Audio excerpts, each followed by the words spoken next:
Imagine the sudden revelation of a weapon that can suddenly go 6 times faster than its predecessors.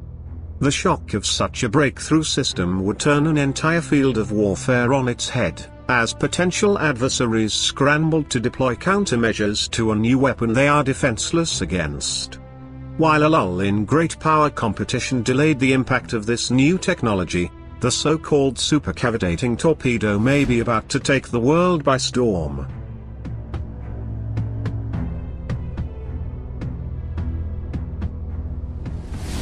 During the Cold War, the Soviet Union placed a heavy reliance on its submarine fleet to negate America's advantage in naval forces.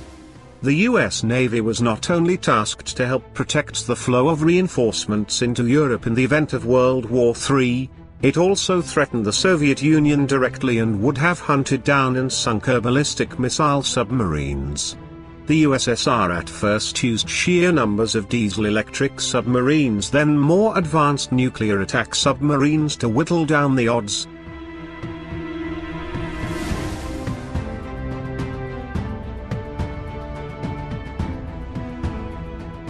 One of the most innovative underwater weapons developed by the Soviet Union was the VA-111 Shkval supercavitating torpedo. Highly classified, Shkval was virtually unknown before the end of the Cold War and only became common knowledge in the mid-1990s. Powered by a rocket engine, it was capable of astonishing speeds of up to 200 knots an hour. But in a world where physics ensured most ships and underwater weapons topped out at 50 knots, how did Russian engineers accomplish such a breakthrough in speed?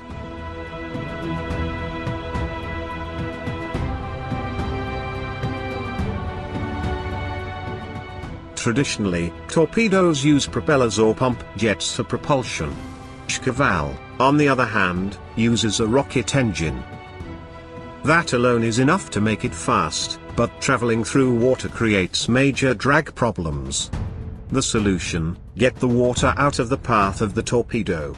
But how exactly does one get water off the path of an object in the middle of an ocean? Shkval solves this problem by diverting hot rocket exhaust out of its nose, which turns the water in front of it into steam. As the torpedo moves forward, it continues vaporizing the water in front of it, creating a thin bubble of gas. Traveling through gas, the torpedo encounters much less drag, allowing it to move at speeds of up to 200 knots. This process is known as supercavitation.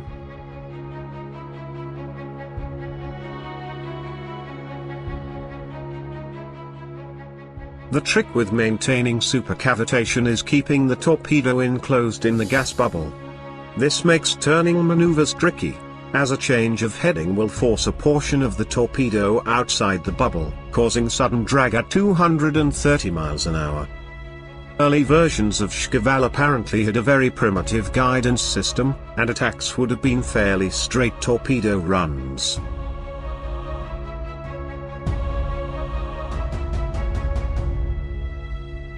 Considering the warhead would have been nuclear, that would probably have been good enough to destroy the target. It's clear the Soviet Union believed there were times when torpedo speed was more important than maneuverability. Shkval was originally designed in the 1960s as a means of quickly attacking NATO nuclear missile submarines, delivering a nuclear warhead at previously unheard of speeds. The torpedo is of standard 533mm torpedo diameter and carries a 460-pound warhead. It has a maximum range of 7,500 yards.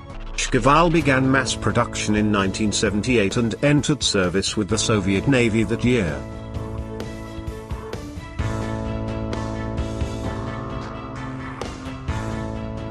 Like any weapon, there are drawbacks. For one, the gas bubble and the rocket engine are very noisy. Any submarine that launches a supercavitating torpedo will instantly give away its approximate position.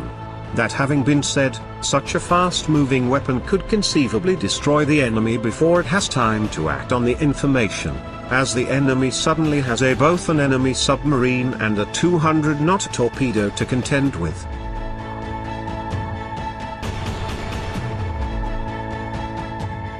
Another drawback to a supercavitating torpedo is the inability to use traditional guidance systems. The gas bubble and rocket engine produce enough noise to deafen the torpedo's built-in active and passive sonar guidance systems. Early versions of the Shkval were apparently unguided, trading guidance for speed. A newer version of the torpedo employs a compromise method, using supercavitation to sprint to the target area, then slowing down to search for its target.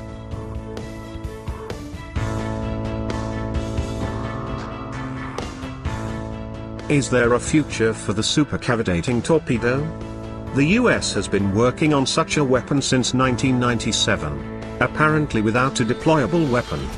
Indeed, the US Navy is currently in the process of upgrading the venerable Mark 48 submarine torpedo for service into the foreseeable future. Then again, the Navy's requirements were far greater than Shkval's capabilities, including turning, identifying, and homing in on targets.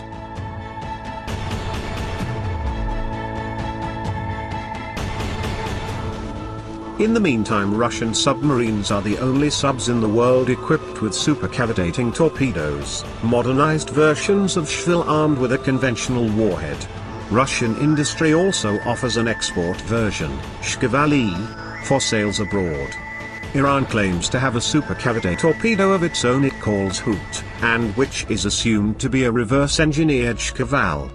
In 2004, German defense contractor Dale BGT announced the Barracuda, a technology demonstrator torpedo meant to travel up to 194 knots. Barracuda was meant to be launched from submarines and surface vessels, and test models could travel straight and curved paths. However, the program apparently never translated into a marketable weapon.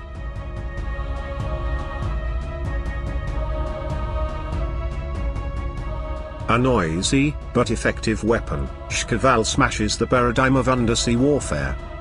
A 200-knot torpedo is a very attractive capability, and as naval competition heats up in both the Atlantic and Pacific Oceans, we may see even more navies adopting supercavitating designs and adjusting their undersea tactics accordingly. Undersea warfare is about to get a whole lot louder and deadlier.